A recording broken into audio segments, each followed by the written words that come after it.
राम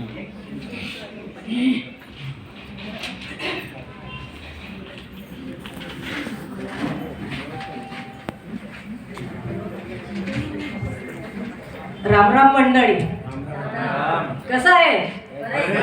जेवण व्हायला ना पोट भरे? मी अस्सल खानदेशी आहे बर का.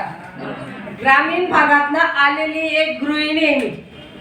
हो, अंमळनेरहून आलेली आहे. सन्माननीय व्यासपीठ आणि समोर बसलेले दिग्गज सगळ्यांना माझा नमस्कार. मी रजनी पाटील अंमळनेरवरनं आलेली आहे. आता सगळ्यांनी ज्या कविता सादर केल्या, आता मी ज्याची आई लहानपणीच वारलेली, तर मी अशा बालपणात घेऊन जाते तुम्हाला. माझं स्वरचित काव्य आहे आणि शीर्षक आहे आई. आई आई आठवणी रडायला येतात ग मला. आई आठवणी रडायला येतात ग मला.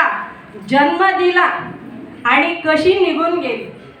जन्म दिला आणि कशी निघून गेली. कोणासाठी कोणासाठी मला सोडून गेली. आई जन्म दिला मला, कशी निघून गेली. कोणासाठी मला येथे सोडून गेली. काय काय होता आई माझा गुन्हा. काय होता आई माझा गुन्हा.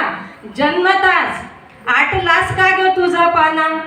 जन्मतास आटला ग तुझा पाना. तुझ्या मांडीवर मी खेळलोही नाही आणि दुधाचे 2 थेंब ते सुद्धा मी प्यालो नाही ग आई. ते सुद्धा मी प्यालो नाही ग आई. मायेचा पदर पांघरलो नाही. प्रेमाने मला कोणी कुरवाळले नाही ग आई. मला कोणी कुरवाळले ग नाही आई. बोबडे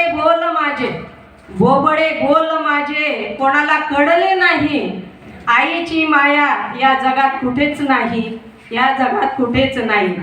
आई विना पोर लोकी जीवाला घोर. आई विना पोर लोकांच्या जीवाला घोर.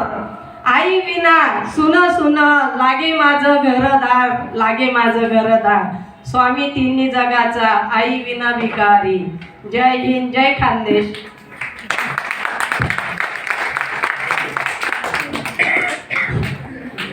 ताई, तुम्ही अगदी खरं म्हटलं.